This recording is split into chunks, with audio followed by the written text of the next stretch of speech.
of letters from African journalists, Ismail Nash considers how Somalia has become caught up in the U.S. election campaign.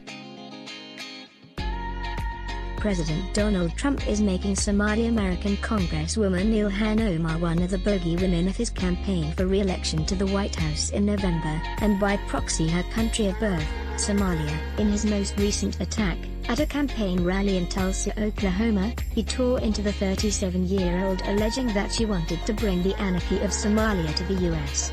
She would like to make the government of our country just like the country from where she came, Somalia.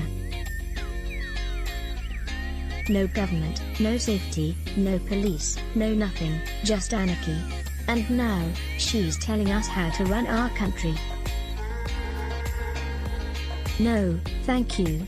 Ms. Omar, who arrived in the U.S. as a child refugee in 1995, is a congressional representative for Minnesota, which includes the city of Minneapolis where African-American George Floyd was killed by police in May, reigniting Black Lives Matter protests. Media playback is unsupported on your device, but it was Ms. Omar's Somali heritage the president chose to focus on in Tulsa, perhaps to distract from all the turmoil and unrest closer to home. In response, Ms. Omar said his remarks were racist. She added that his anger came out of a recent poll that had shown him trailing his rival, Democratic presidential candidate Joe Biden, in her state, which is home to a large Somali American community. Yet perhaps the view of Somalia for Mr. Trump and his supporters is still tarnished by events in 1993. When U.S. troops launched a disastrous raid in the Somali capital, the president described Ms. Omar as a hate-filled, American-bashing socialist, warning she would have a role in shaping the country if Mr. Biden were to win. This is despite the fact that the pair are on opposite ends of the Democratic Party. Ms. Omar had been a prominent supporter of Bernie Sanders to win the Democratic ticket. Who is U.S. Congresswoman Ilhan Omar?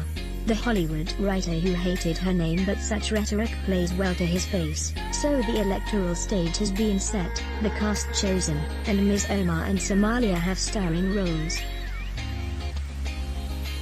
In fact, they both debuted last year at Mr. Trump's rally in North Carolina, where the crowd chanted about Ms. Omar, "Send her back. Send her back." Media playback is unsupported on your device. It echoed the "lock her up" phrase adopted by his supporters against his rival Hillary Clinton in the run-up to the 2016 presidential election. Ms. Omar, who is a fierce critic of the president, had been in hot water at the time, censured by both Democrats and Republicans, for stoking stereotypes about Jews, and had apologized for tweets implying U.S. lawmakers only support Israel because of lobby money. Republican Senator Rand Paul had offered to buy a plane ticket for the ungrateful Ms. Omar to go to Somalia. He suggested she should return to get a better appreciation for the United States. Somalia not a Hobbesian nightmare. It seems Mr. Trump's view of Somalia stems from the aftermath of the overthrow of Sandbar in 1991, since when it has popularly been considered one of the world's most failed states. This label has stubbornly stuck even as the situation has improved in the country. While Mr. Trump imagines that Somalia has no laws, no police and no government, this is far from the reality on the ground. While Al-Shabaab does still stage attacks in Mogadishu, it is not the Hobbesian nightmare of a country that President Trump describes. The impressive new National Theatre was unveiled just last week. There are fancy hotels, cafes and beachside restaurants in Mogadishu, and the city even has a literary festival, the annual Mogadishu Book Fair. Hargeisa, capital of the self-declared Republic of Somaliland, is one of the most peaceful cities in the Horn of Africa, with libraries, the Hargeisa Cultural Center, while the Hargeisa Book Fair, which has been taking place for more than a decade, draws in thousands every year. And even though it has not been recognized internationally, Somaliland has held successive free and fair elections, making it the strongest democracy in the Horn of Africa.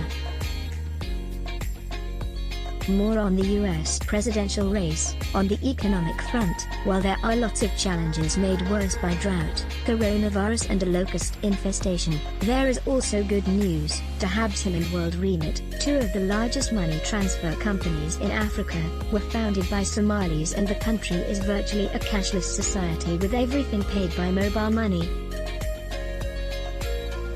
A UN-backed government is making small steps in rebuilding the country and tackling Islamist militants, helped by the many Somalis in the diaspora returning home. A one-time Republican-run Somalia. The returnees include current President Mohamed Abdullahi Mohamed, popularly known as Farmer Ho, who was a registered Republican in Buffalo and gave up his U.S. citizenship to run the country in 2017. Perhaps the view of Somalia for Mr. Trump and his supporters is still tarnished by events in 1993, one of the most important American foreign interventions in Africa, when U.S. troops launched a disastrous raid in the Somali capital, Mogadishu, to capture a powerful warlord.